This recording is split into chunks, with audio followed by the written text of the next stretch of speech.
ये दुनिया बड़ी रहस्यमयी है। यहाँ न जाने कैसे कैसे अजूबे भरे पड़े हैं। हम ये तभी जान पाते हैं जब जाने अनजाने कभी हम उन रास्तों पर चल पड़ते हैं जो हमें इस कायनात का दूसरा पहलू दिखा देते हैं। आज की कहानी उत्तराखंड के एक बहुत ऊंचाई पर बसे सुंदर से गांव रासूगढ़ की है। मुझे यह आप बीती वहाँ के रहने वाले रिटायर्ड फौजी चंदर सिंह ने सुनाई थी। कहानी काफ़ी पुरानी है और भयानक भी। ये कहानी हमें चंदर सिंह जी खुद ही सुनाएंगे। नमस्कार जी, मेरा नाम चंदर सिंह है। मेरी ये कहानी कोई सुनी सुनाई बात नहीं है, बल्कि मेरी आप बीती है। बात आज से 47 साल पहले की है। तब मैं 22 साल का नौजवान था और फौज में सिपाही भर्ती हो गया था। मेरी भर्ती के बाद से मैं अपने घर नहीं गया था, तो बार बार घर की याद आया करती थी। फिर जब मुझे छुट्टी मिली तो मैं अपने गांव के लिए निकल पड़ा। दिल में बहुत खुशी हो रही थी जी। मैंने अपने घर वालों के लिए कई उपहार खरीदे और मैं बस में सवार हो गया। रास्ते पर बस घर का ही ख्याल आता था, घर के ही बारे में सोचता था। मेरा गांव सड़क से 15 किलोमीटर की चढ़ाई के बाद पहाड़ की चोटी पर बसा हुआ एक सुंदर सा गांव था। तब के समय पक्की सड़कें नहीं हुआ करती थी सर। आज भी सभी जगह पक्की सड़कें नहीं हैं और ऐसे गांवों के लिए तो पैदल ही यात्रा करनी पड़ती है। मैं जब बस से उतरा तो शाम के 6 बज गए थे। लगभग सुनसान ही हो गया था। न कोई आदमी, न कोई जानवर, पंछी भी नहीं दिख रहे थे। पहाड़ों में लोग जल्दी अपने घरों को चले जाते हैं। अब मेरे पास कोई तरीका था अपने गांव पहुंचने का, तो वो था सिर्फ पैदल चलना। मैं फौज में था और आत्मविश्वास से भरा हुआ था, तो चल पड़ा पहाड़ी पगडंडियों पर।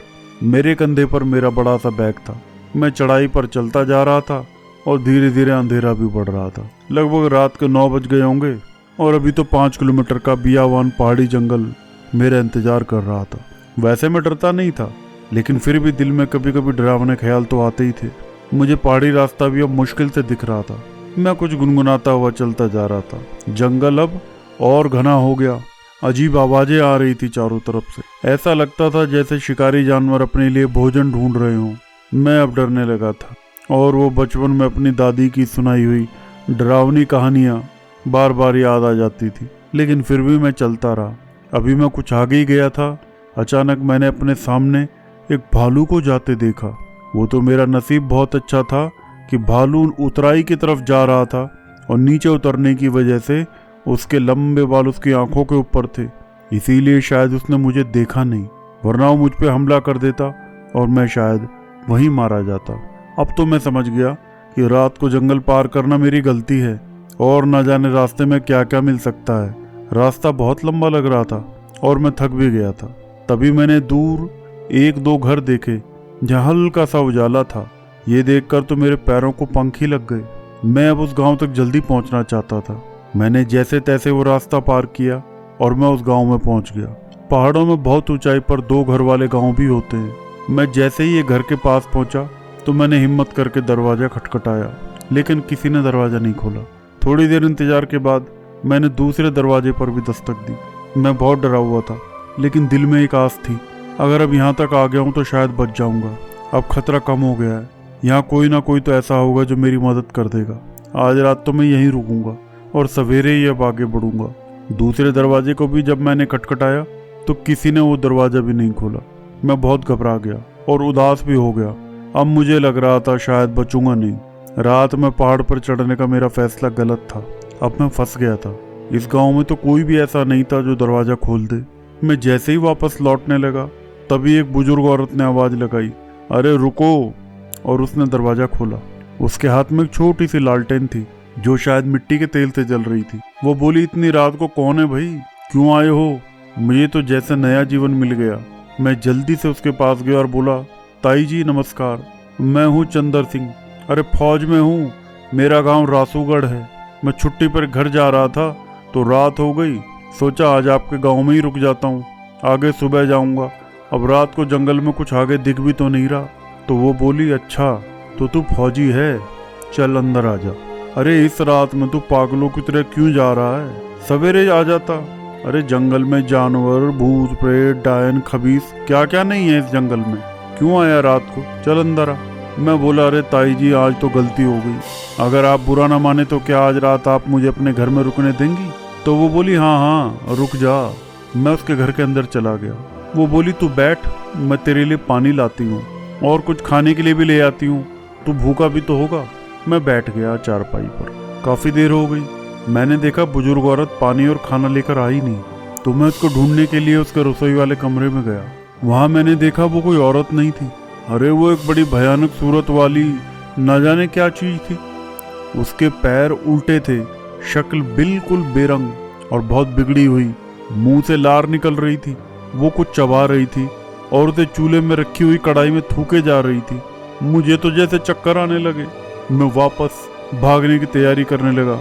जैसे ही मैं वापस जाने लगा तो वो बहुत जोर से हंसी और बोली, अरे बैठ जा, ला रही हूँ तेरे लिए खाने पीने के लिए कुछ, अभी अभी ताज़ा जंगली सुअर मारा है मैंने। ये सुनकर तो मैंने अपना बैग उठाया और बाहर की तरफ भागा।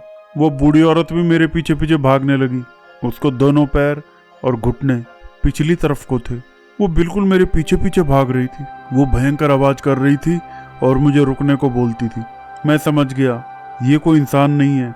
अरे ये तो वही है जिसे पहाड़ों में लोग भूत, मसान, चला हुआ प्रेत बोलते हैं। मैं बहुत जोर से भाग रहा था, लेकिन वो मेरे पीछे पीछे थी और हंस भी रही थी। मैं अपनी मौत को देख रहा था उसकी शक्ल में।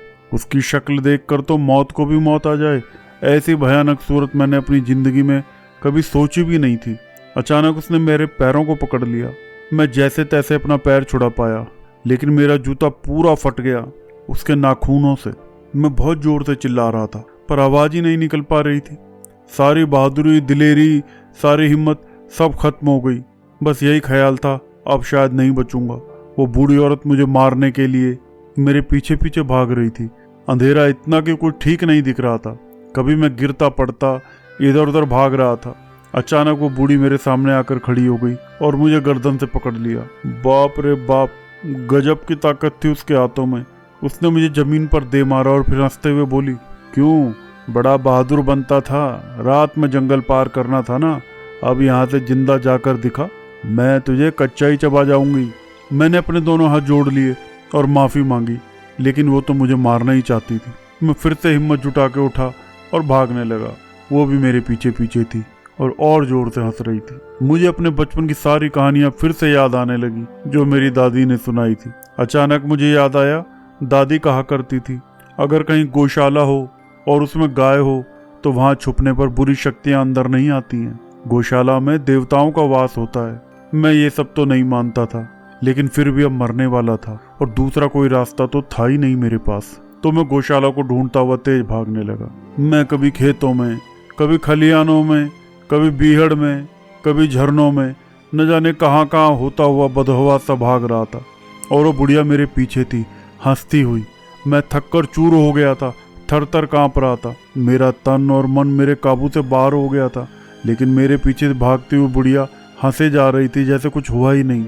मुझे लगा बस अब मैं मरने ही वाला हूँ। तभी भगवान को मुझ पर दया आ गई। मैंने देखा लगभग 200 मीटर दूर एक गौशाला जैसा छप्पर था। मैं तो बस उस ओर दौड़ पड़ा और जल्दी से उस गौशाला में घुस गया, लेकिन उस बूढ़ी औरत ने पीछे से मेरे कंधे को पकड़ लिया और मुझे बाहर की तरफ खींचने लगी। मैं जोर लगाकर किसी तरह अंदर पहुंच गया, लेकिन मेरे कंधे की हड्डी में फ्रैक्चर आ गया। ऐसा लगा मुझे जैसे वो मुझे अभी बाहर निकाल कर खा जाएगी। गौशाला में एक गाय और उसका बछड़ा थे। मैं शायद किसी गांव के बेहद करीब था, इसीलिए वो गौशाला मिल गई। बूढ़ी औरत अंदर नहीं आई। मेरी दादी ने सच ही कहा था, बुरी शक्ति गौशाला के भीतर नहीं आती है। वो बूढ़ी औरत बहुत गुस्से में थी। वो बोली, अच्छा आज तो तू बच गया, अगर असल बहादुर है तो बाहर आ, मैं देखती हूँ। मैं तो अंदर छुप कर बैठ गया और सोचा जब तक दिन की धूप नहीं निकल जाती तब तक बाहर नहीं निकलूंगा। वो बूढ़ी औरत गौशाला के चक्कर लगा रही थी। उसके भारी कदमों की आवाज से मेरे दिल में डर की लहर दौड़ रही थी। सवेरे 4 बजे वो वापस चली गई तो फिर मेरी आंख लग गई। लगभग दिन के 10 बजे मुझे एक आदमी ने उठाया और पूछा मैं कौन हूँ और यहाँ क्यों सो रहा हूँ। तो मैंने उसको आप बीती सुनाई। मेरी बात सुनकर उसने गांव के कुछ और लोगों को भी बुला लिया। फिर हम उसी झोपड़ी को ढूंढने चल पड़े जहाँ वो बुढ़िया मुझे मिली थी। जब हम वहाँ पहुँचे तो वहाँ पहले से ही 3-4 लोग थे जो अर्थी का सामान लेकर बैठे थे। ये देखकर मैंने उनको रात की घटना बताई तो उन लोगों में से एक बोला, भाई ये कैसे हो सकता है? अरे मैं और मेरी दादी यहाँ अकेले रहते हैं भाई, परसों रात को दादी की तबीयत बहुत ज़्यादा खराब हो गई थी। मैंने उनको दवा भी दी थी, लेकिन वो बेचारी बच नहीं पाई। मैं रात को ही अपने रिश्तेदारों को लेने के लिए निकल पड़ा और आज सुबह ही हम लोग यहाँ आए हैं ताकि अपनी दादी का अंतिम संस्कार कर सकें। आप ऐसा इल्ज़ाम क्यों लगा रहे हो? तो मैंने उनको अपने फटे पुराने कपड़े, अपनी चोटें, अपना फटा हुआ जूता दिखाया। उनको बताया कि सारी रात वो बूढ़ी औरत जिसे वो दादी कहता है, वो मेरा पीछा कर रही थी, मुझे मारना चाहती थी। फिर सब लोग अंदर गए। जब उन लोगों ने उस लाश को देखा तो उनके होश उड़ गए। उस बूढ़ी औरत के पैरों में अभी तक खेतों की घास लगी हुई थी, उसके कपड़ों में अभी तक मिट्टी लगी हुई थी, उसके नाखूनों में मेरा खून भी लगा हुआ था, जो उसने मेरे कंधे पर चोट करते हुए अपने हाथों पे लगाया होगा। ये देखकर लोगों को यकीन हो गया, मैंने जो भी कहा था वो सच ही था। वो तो मैं नसीब का धनी था जो बच गया। इसलिए लोग पहाड़ों में कभी भी शव को रात को अकेला नहीं छोड़ते हैं। वो पूरी कोशिश करते हैं कि शाम होते होते शव को अंतिम संस्कार कर दिया जाए। पहाड़ों में एक कहावत है, अगर शव को रात को अकेला छोड़ दो तो फिर भूत प्रेत उन पर कब्जा कर लेते हैं और अपना बदला लेते हैं, अपने मन की इच्छाओं को पूरी करते हैं। ये तो फौज की मजबूत कड़ी ट्रेनिंग और मेरे इरादों की वजह से ही मैं जिंदा बच गया, नहीं तो अक्सर लोग ऐसी घटनाओं में हार्ट फेल से भी मर जाते हैं। आज 47 साल के बाद भी मेरी जिंदगी का वो डरावना सच जो मैं न तो भूल सका हूँ और शायद मैं कभी भूलूंगा भी नहीं। तो दोस्तों, ये थी आज की कहानी। कैसी लगी प्लीज़ कमेंट में बताना, और हाँ, चैनल को लाइक और सब्सक्राइब करना मत भूलना। मैं फिर आऊँगा एक नई कहानी लेकर। Thank you.